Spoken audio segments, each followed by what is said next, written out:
की जय। मोर मुकुट बंशी वाले की जय। गुरुर्ब्रह्मा गुरुर्विष्णु गुरुर्देवो महेश्वरः। गुरुः साक्षात् परब्रह्म तस्मै श्री गुरुवे नमः। सच्चिदानंद रूपाय विश्वोत्पत्त्यादिहेतवे तापत्रय विनाशाय श्रीकृष्णाय वयं नमः। श्री सत्यनारायण भगवान की कथा। प्रथम अध्याय। एक समय की बात है, नैमिषारण्य तीर्थ में शौनकादि 88,000 ऋषियों ने सूत जी महाराज से पूछा, इस कलयुग में वेद विद्या रहित मनुष्यों को प्रभु की भक्ति कैसे मिलेगी तथा उनका उद्धार कैसे होगा। हे मुनिश्रेष्ठ, कोई ऐसा तप बतलाइए जिससे थोड़े समय में पुण्य की प्राप्ति हो जाए और मनवांछित फल मिल जाए।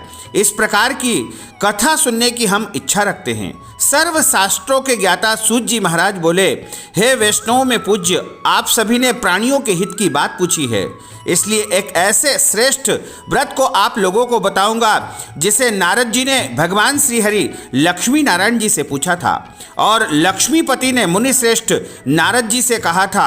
आप सब इसे ध्यानपूर्वक सुनिए।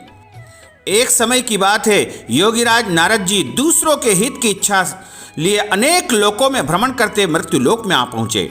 यहाँ उन्होंने अनेक योनियों में जन्मे प्रायः सभी मनुष्यों को अपने कर्मों द्वारा अनेकों दुखों से पीड़ित देखा। उनका दुख देख नारद जी सोचने लगे, कैसा यत्न किया जाए जिससे इनके सारे दुखों का अंत हो जाए। इसी विचार पर मनन करते हुए विष्णु लोक में गए। वहाँ देवों के ईश नारायण की स्तुति करने लगे, जिनके हाथों में शंख चक्र गदा और पद्म थे, गले में वरमाला पहने थे। नारद जी वहाँ पहुँच करके सबसे पहले स्तुति करते हैं, हे भगवान, आप अत्यंत शक्ति से संपन्न है, मन तथा वाणी भी आपको नहीं पा सकती है। आपका आदि मध्य और अंत नहीं है। निर्गुण स्वरूप सृष्टि के कारण भक्तों के दुखों को दूर करने वाले आपको मेरा बारंबार नमस्कार है। नारद जी की स्तुति सुनकर के श्री हरि विष्णु बोले, हे मुनिश्रेष्ठ, आपके मन में क्या है? आप किस काम से यहाँ पधारे हैं? उसे निसंकोच कहिए। इस पर नारद मुनि बोले कि मृत्युलोक में अनेक योनियों में जन्मे मनुष्य अपने कर्मों के द्वारा अनेकों दुखों को भोग रहे हैं। हे नाथ, यदि आप मुझ पर दया रखते हो तो कृपा करके बताइए कि मनुष्य थोड़े से प्रयास से ही अपने सभी दुखों से कैसे छुटकारा पा सकता है। श्री हरि भगवान बोलते हैं, हे नारद, मनुष्यों की भलाई के लिए तुमने बहुत अच्छी बात पूछी है। जिसके करने से मनुष्य मोह से दुख से छूट जाता है, वह मैं तुमसे कहता हूँ, सुनो। स्वर्गलोक व मृत्युलोक दोनों में एक दुर्लभ व्रत है जो पुण्य देने वाला है। तुम्हारे प्रेम के कारण उसे सुना रहा हूँ।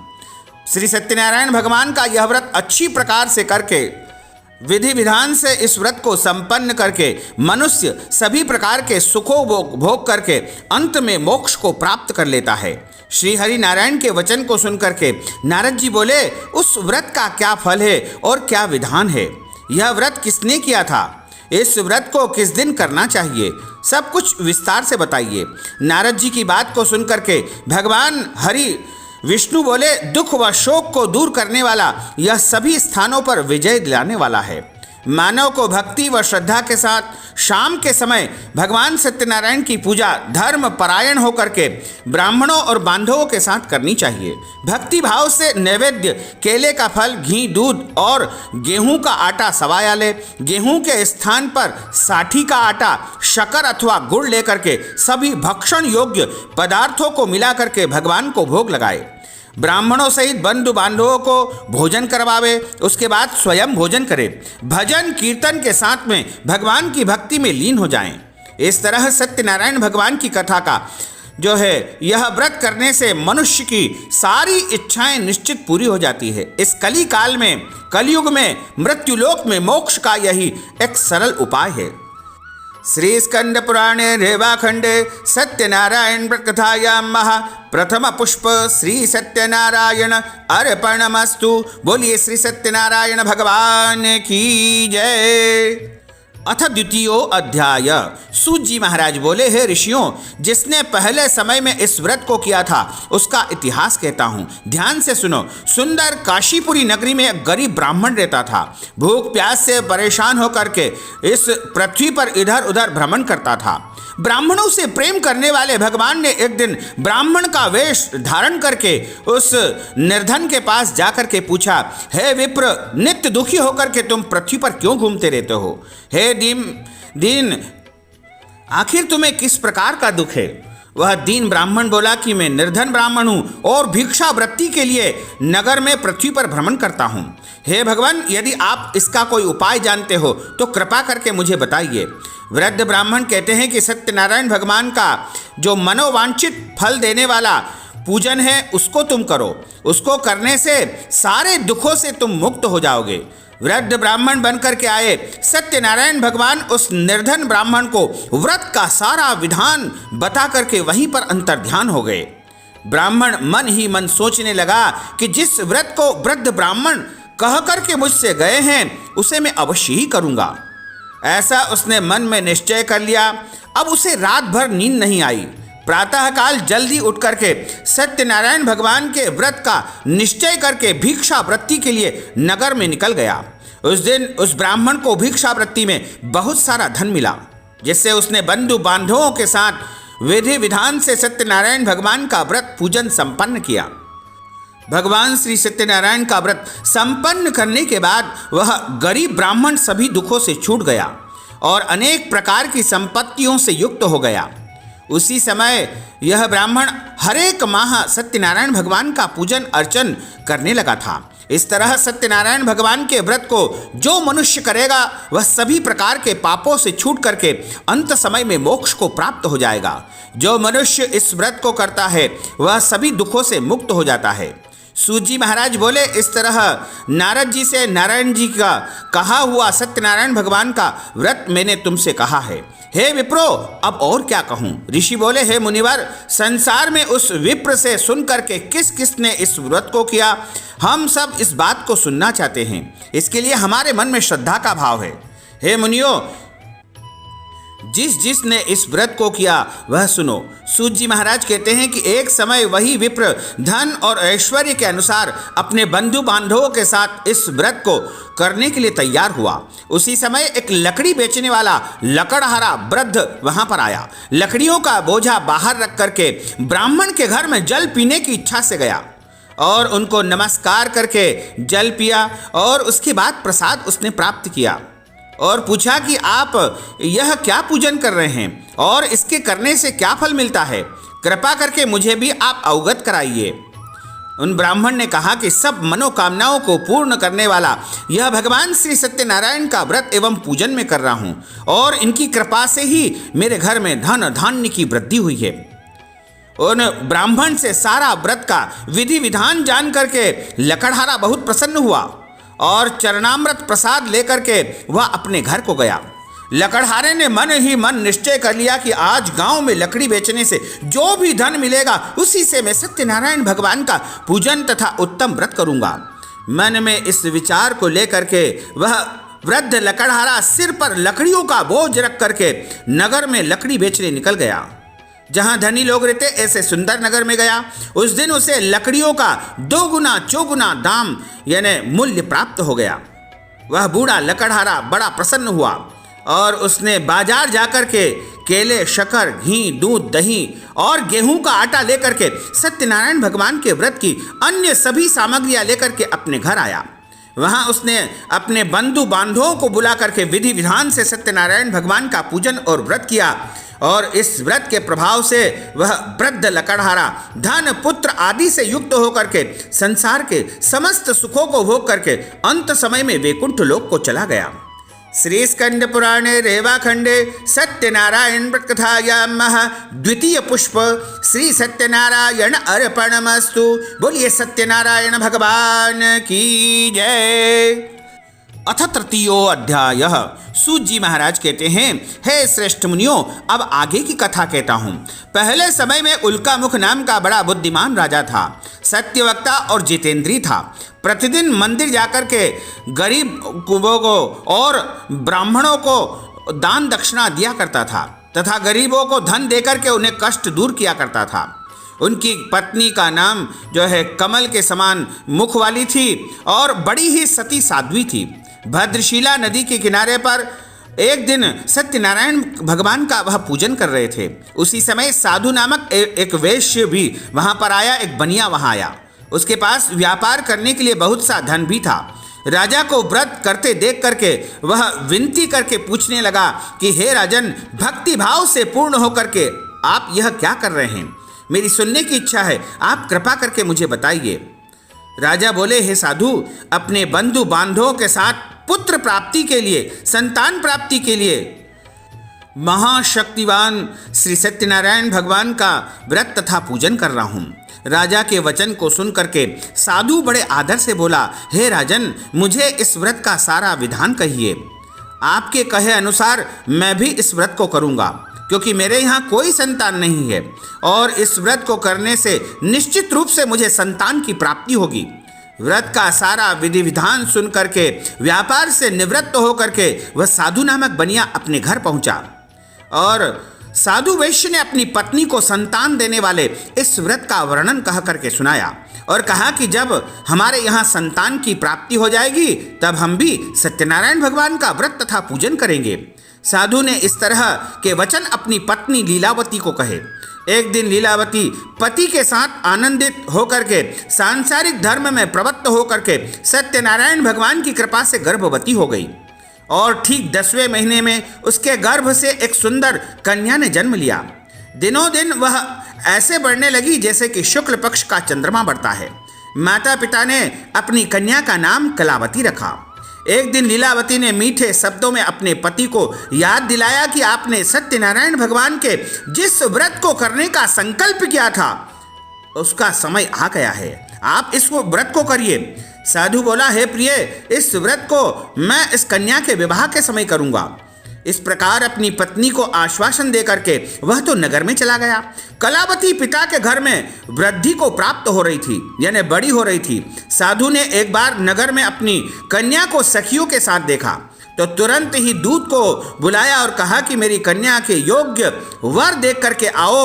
साधु की बात सुनकर के दूत कांचनपुर नामक नगर यानी कलकत्ता पहुंचे और वहां देखभाल करके लड़की के लिए सुयोग्य वर की तलाश करके अपने साथ लेकर आए। साधु ने देखा कि बड़ा सुयोग्य लड़का है। उसे देख करके बंधु बांधवों को बुला करके विधि विधान से उसने अपनी पुत्री का विवाह कर दिया। लेकिन दुर्भाग्य की बात है कि साधु ने अभी भी श्री सत्यनारायण भगवान का व्रत नहीं किया। इस पर श्री भगवान क्रोधित हो गए और शाप दिया कि साधु को अत्यधिक दुख मिले। अपने कार्य में कुशल साधु नामक बनिया जमायु को लेकर के समुद्र के पास स्थित होकर के रत्न सागरपुर नगर में गया। वर्तमान में मुंबई जिसे कहा जाता है, वहां जाकर के दामाद ससुर दोनों मिलकर के चंद्रकेतु राजा के नगर में व्यापार करने लगे। एक दिन भगवान श्री सत्यनारायण की माया से एक चोर राजा का धन चुरा करके भाग रहा था। उसने राजा के सिपाहियों को अपने पीछे करते हुए देखा और चुराया हुआ धन वहीं पर रख दिया जहां दोनों ससुर जमाई ठहरे हुए थे। राजा के सिपाहियों ने साधु वैश्य के पास राजा का धन पड़ा हुआ देखा तो वह ससुर जमाई दोनों को बांध करके प्रसन्नता से राजा के पास ले गए और कहा कि हम दोनों चोरों को पकड़ लाए हैं, आप आगे की कार्रवाई की आज्ञा दें। राजा की आज्ञा से उन दोनों को कठिन कारावास में डाल दिया गया। उनका सारा धन उनसे छीन लिया गया। श्री सत्यनारायण भगवान के श्राप से साधु की जो पत्नी थी वह भी बहुत दुखी हो गई, क्योंकि घर में जो भी धन था उसे चोर चुरा ले गए। शरीर में पीड़ा, मन में चिंता, भूख प्यास, अति दुख होकर के अन्न की चिंता में कलावती कन्या इधर उधर घूमते घूमते एक ब्राह्मण के घर गई। वहां उसने श्री सत्यनारायण भगवान का व्रत होते हुए देखा, फिर कथा भी सुनी। प्रसाद ग्रहण करके रात को जब घर वापस आई तो माता ने कलावती से पूछा कि हे पुत्री, अब तुम कहाँ गई थी और तेरे मन में क्या बसा हुआ है? कलावती ने अपनी माता से कहा कि हे माता, मैंने एक ब्राह्मण के घर में श्री सत्यनारायण भगवान के व्रत को देखा। कन्या के वचन को सुनकर के लीलावती भगवान के पूजन की तैयारी करने लगी। लीलावती ने परिवार व बंधुओं सहित श्री सत्यनारायण भगवान का पूजन किया और उनसे वर मांगा कि मेरे पति तथा मेरे जमाई राजा शीघ्र ही घर को आ जाए। साथ ही यह भी प्रार्थना की कि हम सबके द्वारा यदि कोई अपराध हो गया हो, कोई भूल हो गई हो, तो प्रभु आप क्षमा कर दीजिए। श्री सत्यनारायण भगवान इस प्रकार इस व्रत से संतुष्ट हो गए और राजा चंद्रकेतु को स्वप्न में दर्शन दिया और कहा कि हे राजन, तुम उन दोनों वेश्यों को छोड़ दो और तुमने जो उनका धन लिया है उसे भी वापस लौटा दो। अगर ऐसा नहीं किया तो मैं तुम्हारा धन, राज्य व संतान सभी को नष्ट कर दूंगा। राजा को यह सब कह करके अंतर्ध्यान हो गए। प्रातःकाल सभा में राजा ने अपना स्वप्न सभी को सुनाया। फिर बोले कि वणिक पुत्रों को कैद से मुक्त करके सभा में लाओ। दोनों ने आते ही राजा को प्रणाम किया। राजा मीठी वाणी में बोला, हे महानुभावों, भाग्यवश ऐसा कठिन दुख तुम्हें प्राप्त हुआ था, लेकिन अब तुम्हें कोई भय नहीं है। ऐसा कहकर राजा ने उन दोनों को नए वस्त्र आभूषण पहनाए और जितना धन उनका लिया था उसे दोगुना करके उन्हें ससम्मान वहां से विदा कर दिया गया। वो दोनों राजा को नमस्कार करके अपने घर की तरफ प्रस्थान करते हैं। श्री स्कंद पुराणे रेवाखंडे सत्यनारायण व्रत कथायां तृतीय पुष्प श्री जय सत्यनारायण अर्पणमस्तु। अथ चतुर्थो अध्याय। सूत जी महाराज बोले, वैश्य ने मंगलाचार करके अपनी यात्रा आरंभ की और अपने नगर की ओर चल दिए। उनके थोड़ी दूर जाने पर एक दंडी वेशधारी श्री सत्यनारायण भगवान ने का रूप धारण किया था, वह आकर के उनके सामने खड़े हो गए और दंडी स्वामी के रूप में पूछते हैं कि साधो, तुम्हारी नाव में क्या भरा हुआ है? अहंकार वश हंसता हुआ वह अभिमानी बोला कि हे स्वामी, आप क्यों पूछते हो? क्यों कुछ धन लेने की इच्छा है क्या? लेकिन मेरी नाव में तो बेल के पत्ते ही पत्ते भरे हुए हैं। वैश्य के कठोर वचन को सुनकर के भगवान बोले कि तुम्हारा वचन सत्य हो। दंडी स्वामी ऐसे वचन कह करके वहां से दूर चले गए। कुछ दूर जाकर के समुद्र के किनारे बैठ गए। दंडी स्वामी के जाने पर साधु वैश्य ने नित्य क्रिया के पश्चात नाव को ऊंची उठते हुए देखा और हल्की होकर के नाव को जब देखा तो खोल करके उसमें देखा तो धन के स्थान पर बेल के पत्ते ही पत्ते भरे हुए हैं। धन के स्थान पर पत्ते देख करके साधु नाम का बनिया मूर्छित होकर के पृथ्वी पर गिर पड़ा। मूर्छा खुलते ही वह अत्यंत शोक में डूब गया। तभी उसका दामाद बोला, पिताजी आप शोक क्यों मना रहे हैं? यह दंडी स्वामी ने हमें श्राप दिया है, उनकी शरण में हमें चलना चाहिए, तभी हमारी मनोकामना पूरी होगी। दामाद की बात को सुन करके दंडी स्वामी के पास पहुंचे और अत्यंत भक्तिभाव से उनको प्रणाम किया, नमस्कार किया। बोले, मैंने आपके सामने जो असत्य वचन कहे हैं उनके लिए मैं आपसे क्षमा प्रार्थना करता हूं। मैं बारंबार क्षमा प्रार्थना करता हूं, आप कृपा करके मुझे क्षमा कर दीजिए। ऐसा कह करके महान शोकातुर होकर के वह साधु नामक बनिया उन दंडी स्वामी के सामने जोर जोर से रोने लगा। तब दंडी स्वामी बोले, हे वणिक पुत्र, मेरी ही आज्ञा से तुमको बारंबार दुख प्राप्त हुआ है। मैं कोई और नहीं, स्वयं सत्यनारायण हूं। तुम मेरी पूजा से बहिर्मुख हो गए हो। साधु बोला, हे भगवान, आपकी माया से ब्रह्म आदि देवता भी आपके रूप को नहीं जानते हैं। मैं अज्ञानी कैसे जान सकता हूं? आप प्रसन्न होइए, मैं अपने सामर्थ्य के अनुसार आपकी पूजा अवश्य करूंगा। मेरी रक्षा कीजिए और पहले के समान नाव में धन को भर दीजिए। साधु वेश्य के भक्ति पूर्वक वचन को सुनकर के भगवान उसी समय प्रसन्न हो गए और उसकी इच्छा के अनुसार वरदान देकर के अंतर्ध्यान हो गए। अब दोनों ससुर जमाई नाव पर सवार हुए और नाव धन से भरी हुई थी। फिर वही अपने अन्य साथियों के साथ सत्यनारायण भगवान का पूजन करके अपने नगर को चल दिए। जब उनका नगर समीप आ गया तो दूत को घर पर खबर करने के लिए भेज दिया गया। दूत साधु की पत्नी को प्रणाम करके कहता है कि सेठ जी अपने दामाद के सहित बहुत सारा धन लेकर के नगर के निकट आ चुके हैं। दूत की बातों को सुनकर के साधु की पत्नी लीलावती ने बड़े हर्ष के साथ सत्यनारायण भगवान का पूजन करके अपनी पुत्री कलावती से कहा कि मैं अपने पति के दर्शन करने जा रही हूँ, तुम भी पूजन कार्य पूर्ण करके शीघ्र चली आना।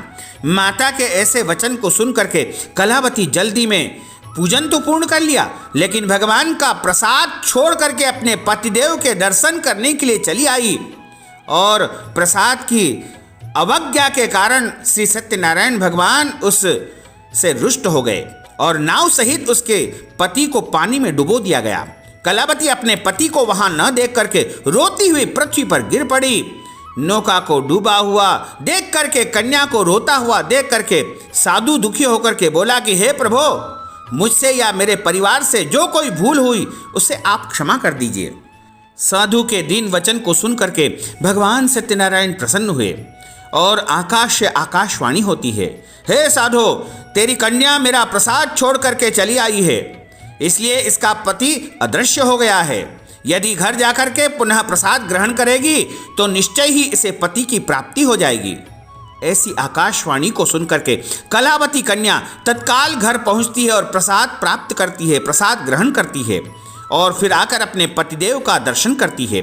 उसके बाद साधु अपने बंधु बांधवों सहित श्री सत्यनारायण भगवान का विधि विधान से पूजन करता है और इस लोक में सुख भोग करके और प्रत्येक पूर्णिमा और संक्रांति को अपने घर जाकर के विधिवत जो है वह भगवान का पूजन करता है और अंत समय में वह वैकुंठ लोक को प्राप्त कर लेता है। श्री सत्यनारायण व्रत कथायां महा श्री स्कंद पुराणे रेवाखंडे सत्यनारायण व्रत कथायां महा चतुर्थ पुष्प श्री सत्यनारायण अर्पणमस्तु। बोलिए श्री सत्यनारायण भगवान की जय। अथ पंचमो अध्याय। सूत जी महाराज बोले, हे ऋषियों, मैं और भी एक कथा सुनाता हूँ, उसे ध्यानपूर्वक सुनो। प्रजा पालन में तत्पर एक तुंगध्वज नाम का राजा था। उसने भी भगवान का प्रसाद त्याग करके बहुत दुख पाया था। एक बार वन में जाकर के वन्य पशुओं को मार करके वह एक वट वृक्ष के नीचे जाकर के बैठ गया। वहां उसने ग्वाल बालों को भक्ति भाव से अपने बंधुओं के सहित सत्यनारायण भगवान का पूजन करते हुए देखा। अहंकारवश राजा उन ग्वाल बालों के पास नहीं गया और न ही भगवान को उसने प्रणाम किया। बाद में जब ग्वाल बालों ने देखा कि राजा तो विश्राम कर रहे हैं, तो राजा के पास भगवान का प्रसाद ला करके रख दिया। राजा की जब निद्रा टूटी तो उसने प्रसाद का अनादर कर दिया और अपने घर चला गया। इससे राजा का सब कुछ तहस नहस और नष्ट हो गया। उसके 100 पुत्र, धन धान्य सब कुछ उसका नष्ट हो गया। तब वह समझ गया कि भगवान की पूजा का मैंने अपमान किया है, उनके प्रसाद का मैंने अनादर किया है, इस कारण यह सब गति हुई है। वह दोबारा ग्वाल बालों के पास पहुंचा और विधि पूर्वक पूजा करके प्रसाद प्राप्त किया। सत्यनारायण भगवान की कृपा से सब कुछ पहले जैसा हो गया और बहुत समय तक इस पृथ्वी पर सुख भोगने के बाद अंत समय में उस राजा को स्वर्ग लोक की प्राप्ति हुई। जो मनुष्य परम दुर्लभ इस व्रत को करेगा तो भगवान सत्यनारायण की अनुकंपा से उसे धन धान्य की प्राप्ति होगी। निर्धन धनी हो जाता है और भय मुक्त होकर के जीवन जीता है। संतानहीन मनुष्य को संतान की प्राप्ति होती है और सारे मनोरथ पूर्ण होने पर मानव अंत काल में वैकुंठ लोक को चला जाता है। सूत जी महाराज बोले कि जिन्होंने पहले इस व्रत को किया, अब उनके दूसरे जन्म की कथा मैं कहता हूँ। वृद्ध शतानंद नामक ब्राह्मण ने सुदामा का जन्म पाया और अगले जन्म में भगवान कृष्ण की भक्ति करके मोक्ष को प्राप्त किया। लकड़हारे ने अगले जन्म में निषाद राज बन करके भगवान श्री रामचंद्र जी की सेवा की तथा उसके पश्चात उसने भी मोक्ष पाया। उल्कामुख नाम का जो राजा था वह दशरथ हुए और भगवान श्री राम तथा रंगनाथ जी की सेवा करके वैकुंठ लोक को चले गए। साधु नामक के वैश्य मोरध्वज बनकर के अपने पुत्र को आरे से चीर करके भगवान को दान दे करके उन्होंने भी मोक्ष पाया। महाराज तुंगध्वज ने स्वयंभू होकर के भगवान में भक्ति होकर के भागवत धर्म का इस संसार में प्रचार प्रसार किया। श्री स्कंद पुराणे रेवाखंडे सत्यनारायण व्रत कथायां महा पंचम पुष्प श्री सत्यनारायण अर्पणमस्तु। बोलिए श्री सत्यनारायण भगवान की जय। श्री वृंदावन बिहारी लाल की जय। श्री गोपाल कृष्ण भगवान की जय। अच्युतं केशवं राम नारायणं कृष्ण दामोदरं वासुदेवं हरे श्रीधरं माधवं गोपिका वल्लभं श्री जानकी नायकं श्रीरामचन्द्रं भजे। जानकी मनोहरं सर्वलोकनायकं श्री शंकरादिसेवितं पुण्य नाम कीर्तनम श्री राम राम राम राम राम नाम तायकम राम कृष्ण वासुदेव भक्ति मुक्तिदायकम राम कृष्ण वासुदेव भक्ति मुक्तिदायकम राम कृष्ण वासुदेव भक्ति मुक्तिदायकम। बोलिए श्री सत्यनारायण भगवान की जय। मोर मुकुट बंसी वाले की जय। गोपाल कृष्ण भगवान की जय। श्री वृंदावन बिहारी लाल की जय। धर्म की जय हो, अधर्म का नाश हो, प्राणियों में सद्भावना हो, विश्व का कल्याण हो, सनातन धर्म की जय हो, गौ माता की जय हो, नगर बस्ती की जय हो, आज के आनंद की जय हो। नमः पार्वती पतये। हर हर महादेव हर। ओम जय लक्ष्मी रमणा स्वामी जय लक्ष्मी रमणा सत्यनारायण स्वामी सत्यनारायण स्वामी जनपातक हरणा। ओम जय लक्ष्मी रमणा रत्न जडित सिंहासन अद्भुत छबिराजे स्वामी अद्भुत छबिराजे। नारद करत निरंजन नारद करत निरंजन घंटा ध्वनि बाजे। ओम जय लक्ष्मी रमणा प्रगट भये कलि कारण द्विज को दर्श दियो स्वामी द्विज को दर्श दियो। बूढ़ो ब्राह्मण बनकर बूढ़ो ब्राह्मण बनकर कंचन महल कियो। ओम जय लक्ष्मी रमणा दुर्बल भील कठारो जिन पर कृपा करी स्वामी जिन पर कृपा करी। चंद्रचूड़ इक राजा चंद्रचूड़ इक राजा जिनके विपति हरि। ओम जय लक्ष्मी रमणा वैश्य मनोरथ पायो श्रद्धा तजदीनी स्वामी श्रद्धा तजदीनी। सो फल भोग्यो प्रभु जी सो फल भोग्यो प्रभु जी फिर स्तुति कीनी। ओम जय लक्ष्मी रमणा भाव भक्ति के कारण छिन छिन रूप धर्यो स्वामी छिन छिन रूप धर्यो। श्रद्धा धारण कीनी श्रद्धा धारण कीनी तिनको काज सर्यो।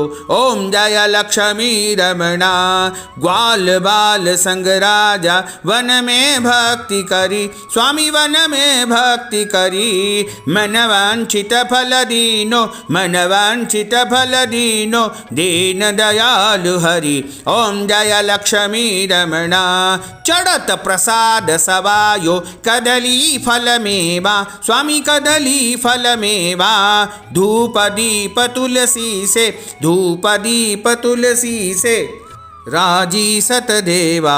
ओम जय लक्ष्मी रमणा सत्यनारायण स्वामी की आरती जो कोई नर गावे स्वामी जो कोई नर गावे। कहत शिवानंद स्वामी जपत हरा हर स्वामी मन वांछित फल पावे। ओम जय लक्ष्मी रमणा जय लक्ष्मी रमणा स्वामी जय लक्ष्मी रमणा।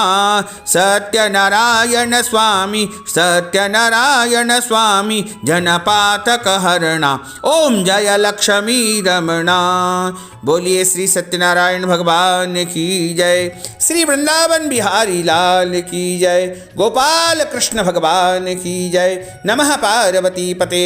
हर हर महादेव हर।